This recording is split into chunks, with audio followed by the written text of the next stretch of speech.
పడిపోయిన చోటి పైకెదగడ మెట్లను పదును పెట్టు మొదలు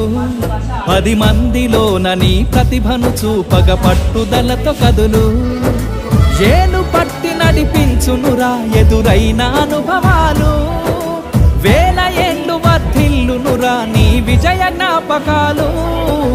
రాదురా ఏ విజయం నీ కోసం నా కోసం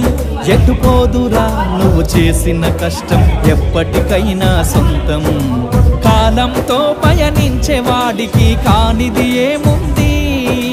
సాధనతోనే సాధ్యమవునని సదాశయంతో సాగర ముందుకు రాదురా ఏ విజయం నీ కోసం నా కోసం ఎటుపోదురా నువ్వు చేసిన కష్టం ఎప్పటికైనా సొంతం